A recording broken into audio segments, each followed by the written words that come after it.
Okay, we're a bit late, but at least we're doing it. It is Retake the Week. It's on a Monday, and if you couldn't tell, this isn't exactly how we plan to do things, but my new flat doesn't have internet connection right now, so I've trekked back home to get one and to get this done. So that's going to be my setup for the coming week or so. But at least I can still keep you guys updated and keep making this show, even if it is suboptimally produced. Joining me, of course, is Quacke, as always. And yeah, it's been an interesting week. The first thing we have to mention, though, is I am Katowice, and are we going to talk about anyone other than Donk? Is that going to be on the cards? It's almost played to death right now, and then that sort of Blade interview popped up, just putting salt to the fire, I guess. I mean, if you want to start with the play-in, if we want to start from the start, there's the play-in to start with. Yeah, we should. That is how the chronology worked out. Yeah. Turns out Donk is real. He didn't just make up online results. Somehow he actually works on LAN. We got robbed of the debut in Blast Groups, of course, but he made it work. He works just very briefly on Spirit, because I feel like everything that could be said has been said. He works very well with Shiro, Zontix plus rep, like well played. I don't think obviously when you're playing next to Donk and Shiro in 2024, you won't get the same credit, but like he's done a good job. He showed up big in some of their big series as well. I remember in Blast Groups, he was the guy who basically carried their one map win against Liquid. So props to him. He's a great player as well. I don't know. Do you have anything to say on Donk? I feel like everything has already been said. Countless tweets, countless interviews. I've done a prospects Donk. Every show I've done, basically since the end of December, has been about how great Donk's going to be. Yeah. So he's delivering. They're going to make the arena. That's going to be fun. But yeah, other teams we have to quickly touch on. Game Legion made it through the play-in, which a bit annoying, but hey. It's good. They played good CS. Yeah, they played some good Prepare Strike. Heroic made it through, which should be expected. Honestly, I feel like Heroic's roster has become a bit of an underrated one. I feel like people have been a bit too down on this roster, considering the quality of player they have. I mean, sure, it's not the most ideal circumstances, but it's pretty much still a solid roster, one that should be making it into events where you have 16 teams. Like, they should be one of those teams attending those events and playing. So I'm not too bothered about Heroic making it through. That should have been a given. But the real shocks, probably Rebels. I don't think Heroic should have been a given, but I feel like this is the level where I thought they would sort of plateau, and this was sort of the level they would reach before. And this is a good level. Like they're set to make like the top half of Katowice. Like even if they don't make playoffs, they might make top 8. Well, depends on how this Vitality game goes, I guess. But this could be maybe they're not set to make top 8 then. Anyways, they made it to the main event. They beat some decent teams. They've done well. Competitive even in the series they lost. I think maybe not a given that they make it through. But this is sort of where I feel like the team would plateau. This is a form that can get them to the major and then make some changes. But yeah, the big surprises, of course, Rebels is the big surprise, the biggest surprise. Yeah, it's impossible not to talk about, well, the run they had. It's one of those things where you get annoyed when the upset teams you look back on it and you're like, oh, okay, they did beat Cloud9, then their decider match had to be M18, you're like, oh, that's a bit of a letdown. But at least when they got to the main event, they took a map off Falcons. They didn't get completely blown out in the maps they lost. They actually put up a fight. So I think Rebels deserved at least some of the credit they've received for making it this far. There's been a few people naysaying, saying it was too easy of a run, but I think you wouldn't expect some of the teams that didn't make it through to actually put up a fight in the games they played against teams like Falcons and FaZe. So I think good job on them, but it was way too good to be true for them to ever go much further. Making the actual Spodek would have been ridiculous for this roster, but it's a nice story all in all. They won a map on Snappy, which is by no means bad. I don't know. What I think is funny about this is that this is the team that pretty much everyone in the Tier 2 online scene has been accusing of cheating for about 18 months. This is the permit, whatever else, fucking org they've played for. The 3 main guys, it's like KC, Olymp, and SNX. They've stuck together for a good while, and I think there's people at this event who have accused them of cheating in the past, like Monty, or famous for it. I think, honestly, I didn't watch it myself, but I heard someone say that SDY even mentioned it on the confirmed episode he was on like a week ago, before the event. Like, got accused of cheating and then show LAN form. I don't know what that means. Maybe they are just good. Whatever. But yeah, good on them. They were definitely helped by the BO1 win against Cloud9. Because if they had lost that BO1 against Cloud9, they would have played BetBoom and then Virtus Pro. And the run becomes impossible, pretty much. So, yeah. It becomes a really tough run at that point. So they got kind of, I guess, the smoothest of the rough draws they could have had. And so, yeah, credit to them for making it through. A nice little story for them. The big disappointments, I guess, of the play-in. Well, Virtus Pro, they end up, yeah, as I said, with the roughest run possible, really. They did have to beat some good teams, and they didn't quite make it out. Disappointing for them, but I think it goes to show that they were overrated. Like, the ranking they held was massively inflated by lower-level competitions that really didn't give us much to go off.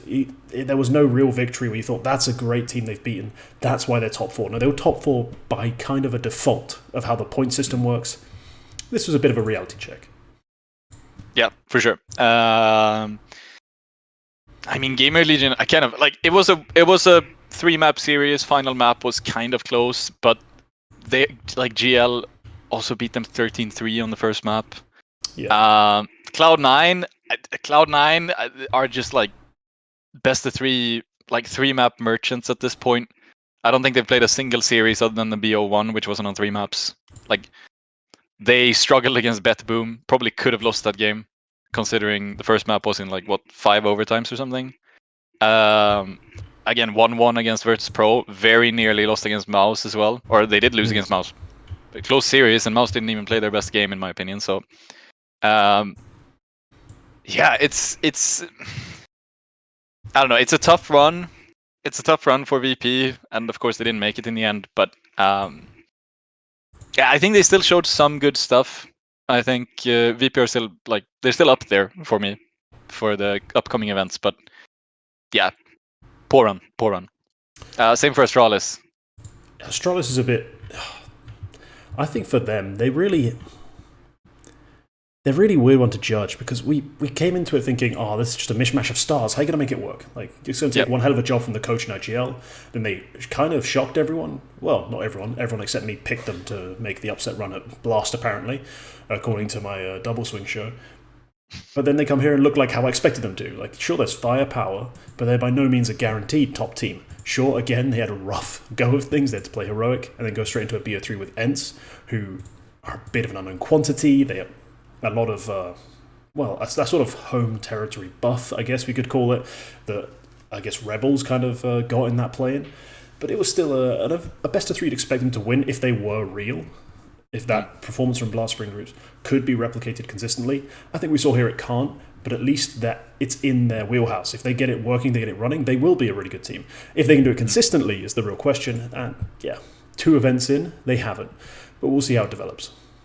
I mean, I predicted on Twitter, I predicted Heroic beating Astralis.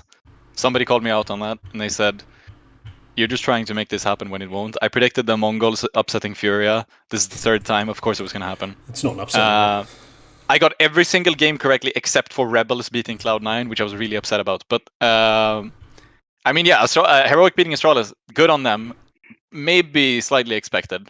And then Ens come out and actually look half decent. And that's kind of a surprise, isn't it? Like, It's 90% a surprise. Yeah. 70%. Because the core players you're bringing over from 9 have played in these level of events, and they've played very well.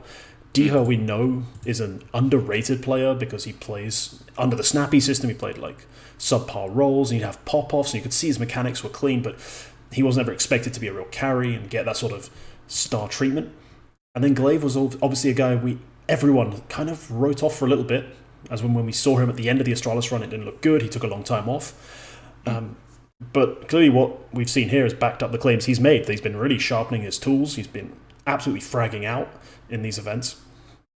And he's got his team clicking very quickly. So I think the pre-made chemistry that was there between that trio, as well as just adding in quality pieces to finish out the roster, has worked out a treat. And yeah, good job at Ents to create another winning roster.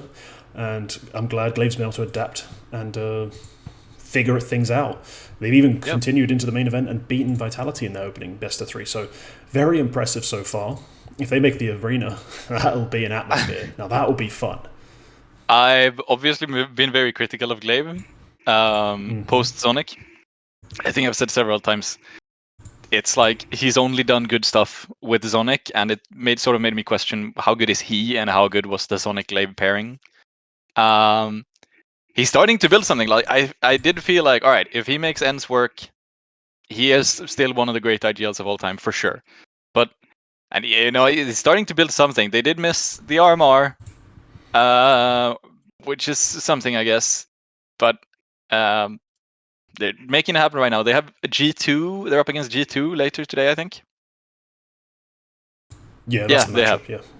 Yeah, which is basically was just a Monacy show in the first game. But that heroic series was probably a loss if it's not for Monacy. That was something else. I saw their CT ratings over those 3 maps. Monacy had 2.05, and the rest of his team was sub 1 on CT side. So yeah, it was rough. Across 3 maps. Game. Yeah. I watched that first map and I just thought, wow, this is just the continued decline of CS2. Like Nico wise, they're just on a downward spiral. But Monacy clawed it back, so they came out alive. So I guess that's the privilege they now have. Because back in the day, when they had Nexa IGLing, they had terrible players everywhere, even during the Lexi B period, to a lesser extent, because they did have Monacy, there was no other win condition very often, aside from Nico being the best rifler in the world. But this series, we see the benefit of having a confident, LAN experienced Monacy who was just going strength to strength. And very helpful for them. Well, it's going to be a banger of a series against ENCE. Yeah, if he can keep his form up, they'll probably win it. But otherwise, it could be a bit of a struggle. Let's round off the play and just say, it's a shame that BetBoom and MAT couldn't make it through. MAT with a stand-in, BetBoom, just the team we kind of want to see upset and play against Cloud9 a bunch because it's funny. But yeah, we got to see Kairon's ass crack though. So silver linings, everyone, silver linings. Yeah, that's kind of we had 2 separate topics, play-in and main event, but we kind of touched on the main talking points of the play and the main event at the same time. So that's pretty much it. I mean, Apex going out is a shame for them, but it's nice to see that Na'Vi didn't immediately go down the toilet. I mean, sure, they lost to Spirit in their opening best of 3, but they've kept some of the excitement alive. They did win in the lower bracket. The run's still there. If they can make it past Eternal Fire, Falcons, and Complexity, the combination of those teams they'll have to beat. Hey, that's a legit return to the arena. I think Eternal Fire have a good shot at beating Na'Vi today because they have the firepower, and Na'Vi have been good as well. Bit was crazy in Blast groups. Imma actually kind of showing up. Wonderful was crazy so far in this event. So they also have the firepower. But what sort of made me question Alexi B slightly this event was when he picked for the final map. He had the choice between Overpass, which Spirit barely play, or Mirage, which is Spirit's best map. Yeah. And he picked Mirage. And I was shaking in my boots. I was like, we are going to see an absolute masterclass of leadership. He has prepped so hard for this, and they lost 4-13. So I'm starting to question the fuck was the point? So yeah, Eternal Fire have a proper chance of beating it. Wikadia, shout out to him. I saw someone on Twitter say that everyone's talking about Donk. People were talking about Senzu, which is fair, I guess. But people are talking about a lot of players. Donk and Shiro, obviously. Wikadia deserves a big shout. He is also one of the big prodigies who's sort of stepping up right here, right now. Mm-hmm. Against FaZe yesterday, it was 2-1. Probably could have been a win. I mean, overtime on the first 2 maps, blown out on Nuke, sure, but that happens. Wikadia was 1.19, which is not bad. That's very, very, very good. So, Eternal Fire.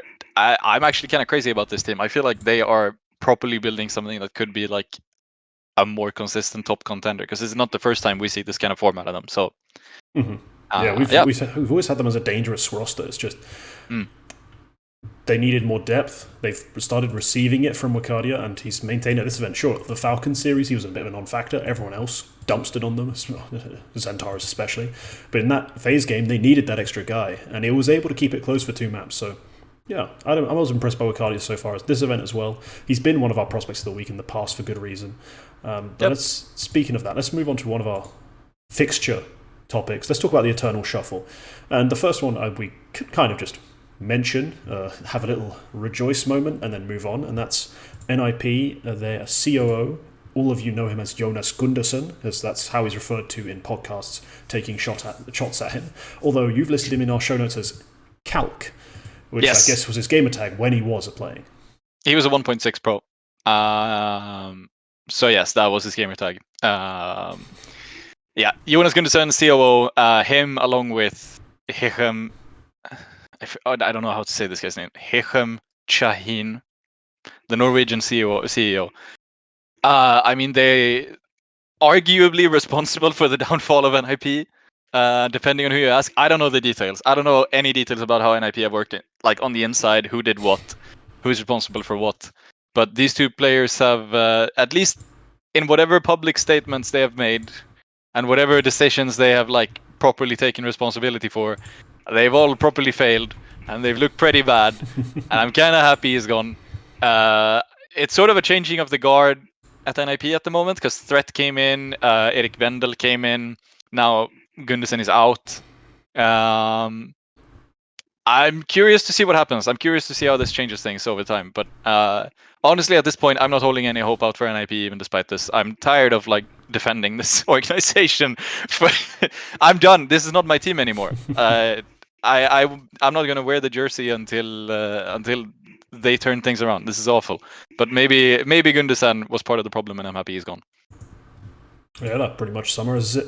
I had very little interaction or understanding of what exactly he did, aside from complain and make race baity tweets.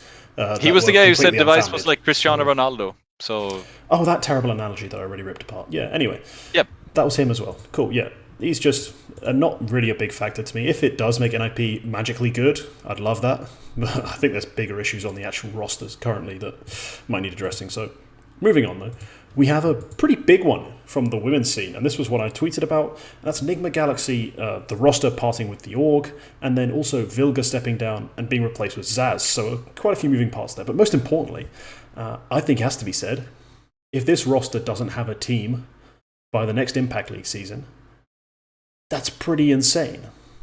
Like, if they don't have an org by the next Impact League season. Because this is the most guaranteed W in esports at this point. Like, you have just got the best roster. Sure, a change of IGL, as Tori, I believe, is taking over from Vilga, as Zaz comes in to just be a pure fragger. But you've basically upgraded firepower a little bit. You've still got the best women's player of the year in Ana. You still have one of the most insanely impactful rifle cores in all of the women's scene. There's no reason to believe this team's going to take a step back. So surely you signed them for that big W. Like, it's so free. Yeah. Yeah, I mean, you would. It's the best team in the world for a reason. I think Vilga was a part of that, but I can only imagine that they made this change for a reason. Like, it read from like what Vilga wrote on Twitter, it did feel like it wasn't like her taking a break or stepping down. Like, I'm done. She was like very hungry. I want to find a new team and I want to do it now. So I'm thinking that maybe this is a decision on some level that they want an IGL change. So I'm wondering what that says about like who has been making the calls recently. Maybe it is more Tori who has been more on the leadership side recently, like behind the scenes. We don't know. I'm very excited about Sass coming in there. Sass is still incredibly good. We saw last Impact season she was one of the highest rated players despite not making playoffs on G2 Oya. Yeah, crazy good. If they don't have an org, they start March 6th is the Impact League, and they are leaving Nigma on February 14th. So I think they have about 3 weeks in between there. But they are searching for an org. I don't know why. Do you know the details if whether it's the org cutting them or if they are leaving the org for some reason? Because I do not have those details. I could reach out to some players to try and see if anyone would let me know, but as far as I have no idea currently. I didn't try, but everything I saw just said like we are not playing with Nigma anymore, and there were no details about like exactly why that was. Cool. It's cool to see that like Zaz actually survived G2 Oya. leaving the sport. I think Giuliano is playing on Big Equipa as well. It hasn't been announced, but she's played a bunch of series on various ESEA things. Together with the Ukrainian player whose name I forget, and Ramzin is on NIP. Whatever the case. Yeah, good on them. Good on them. It's a good best team in the world. Assuming the calls still work, it just got even better as well, which is insane to think about. Like in my opinion, that's a straight upgrade, and it's crazy to think about considering how dominant they've been in the past few months or years, even at this point. Yeah, so a big opportunity there in the women's scene. And finally, we have Ikla dropping their entire roster. And, well, realistically, what they're doing is ceasing operations in Counter-Strike, as from what I can tell. I'm not sure, actually, they're involved in any other esports. I just know that they're ceasing their Counter-Strike operations. So that leaves Mihu, Lekro, Topa, Edex, and Kvem without an org, as well as their coach, Lord. Now, this roster was, in a lot of these open qualifiers, especially for the RMR, they looked really dangerous. And Adex was a guy who I kind of followed a bit during the academy days, like a couple of years ago. He's looked really good on this roster after they took him from Gucci Gaming, where he was also actually pretty good. So I've been fairly impressed with this squad. I thought there's maybe a couple changes you can make. Like, I've never thought particularly much of Topa. I thought there was some upgrades here and there. You could really start contending, driving, potentially winning some CCT events and that sort of thing. But they've decided, no, there's such a rampant cheater issue now that we can't possibly ever make it out of open qualifiers. So yeah, we're going to stop trying, which seems incredibly weak.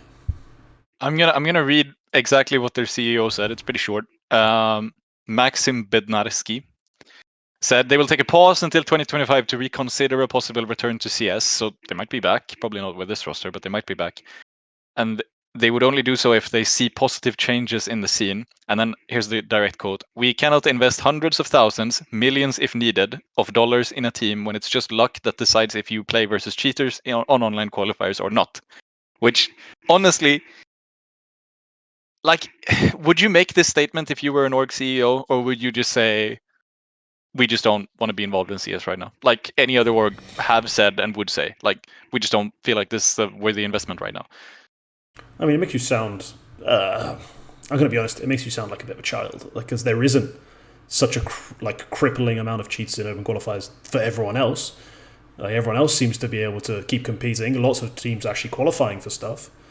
So what, you're saying just you get your runs ended by these cheats all the time? Because I've not seen a whole lot of evidence of that. So it just sounds like a bit of a childish lash out to just find an excuse, really. Specifically, what they're talking about, I think, is Para, the Hungarian team, because they did lose to Para in the closed qualifier just before they got dropped. Kvem posted some stuff about that, about some clip. Juan Flatro also posted, like, okay, it's no secret people are accusing Para of cheating. So, I mean, if you wanna be cynical about it, you could say that Para literally killed Ikla. Yeah, no, it's probably the only like other big shuffle worthy you're talking about right now. So I'm not sure if there's anything more to touch on.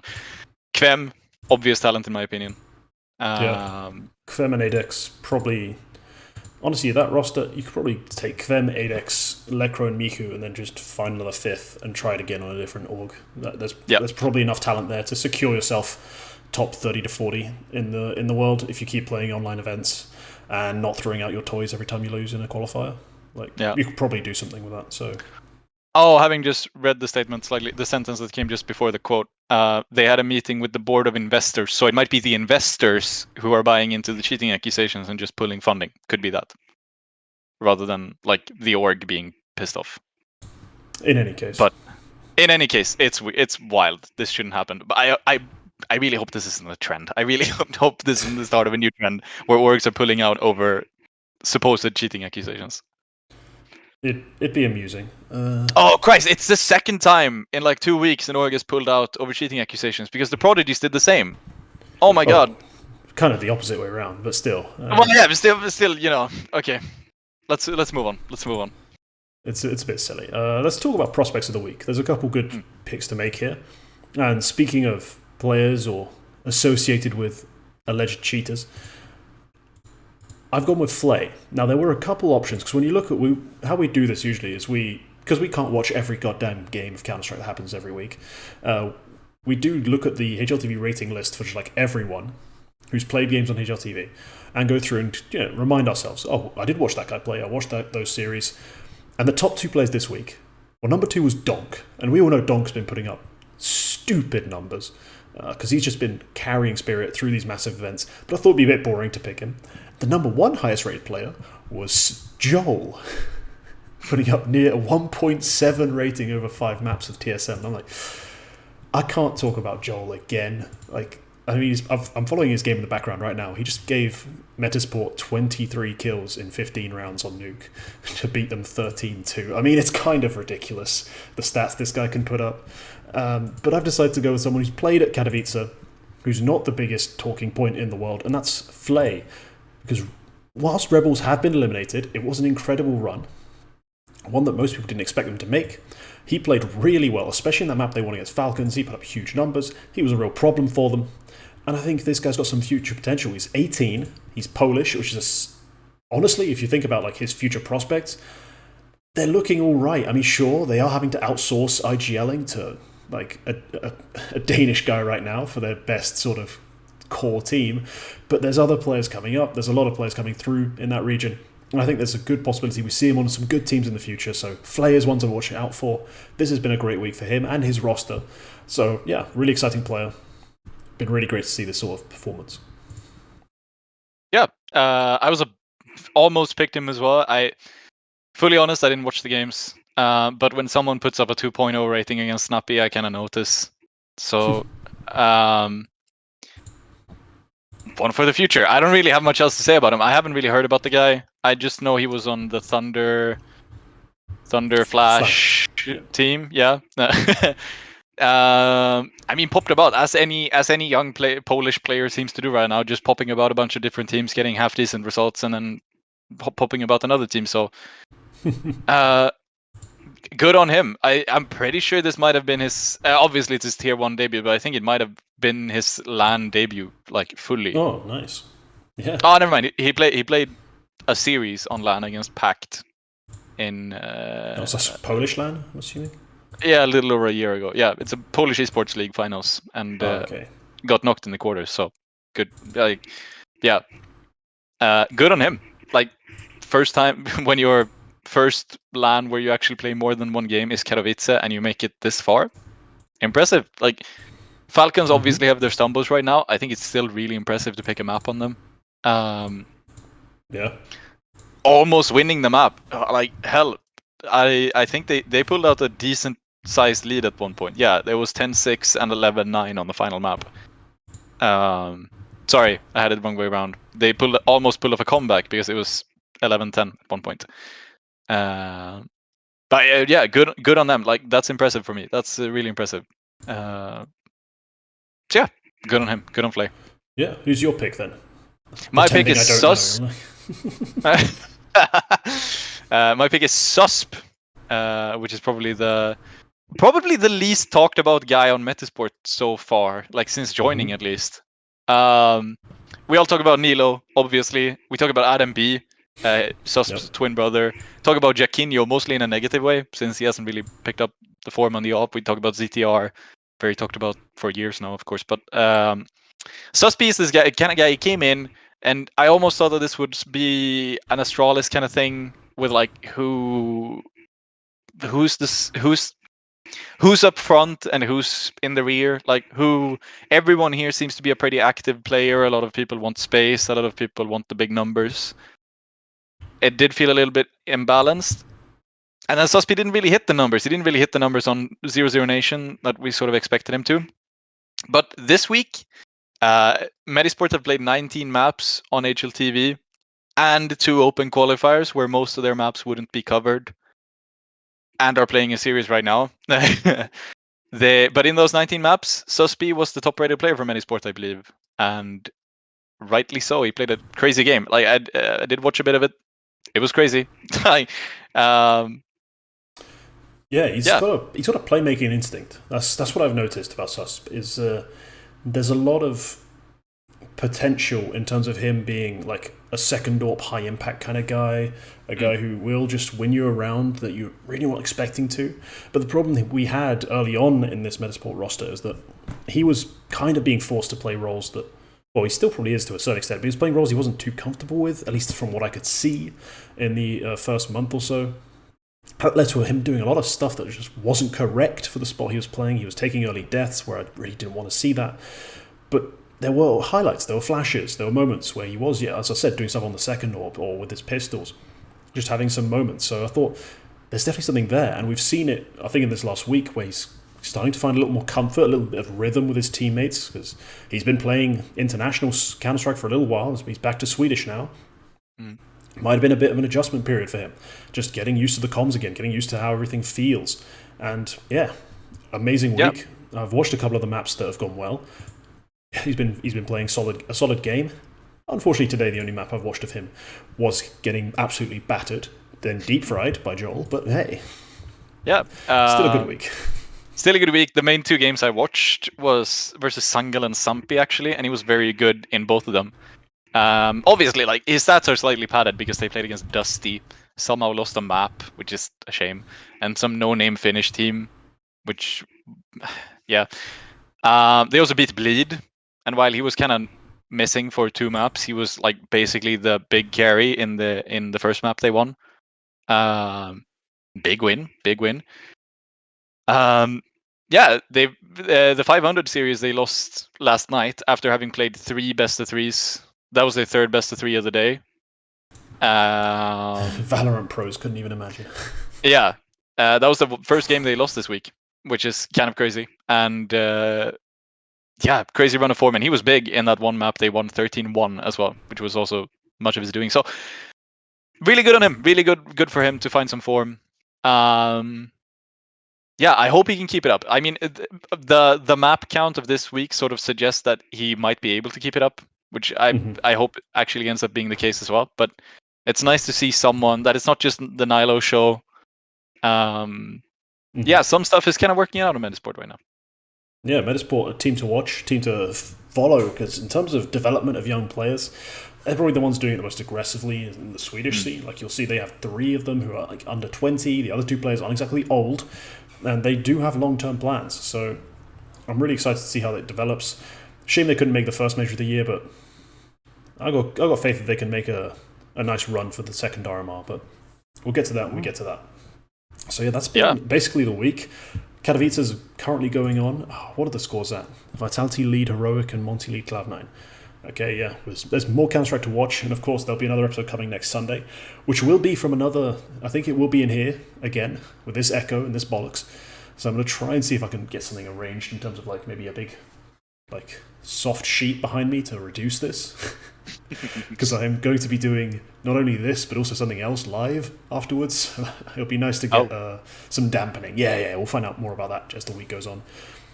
But yeah, been a really interesting start to Katowice. Hopefully the end is as dramatic as the play-in, because there were some really interesting games in that one.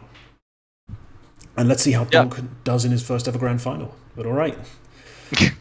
Today you should tune into Gamer Legion Mouse. I think that's a huge game. I just want to touch briefly on that storyline because I tweeted about this.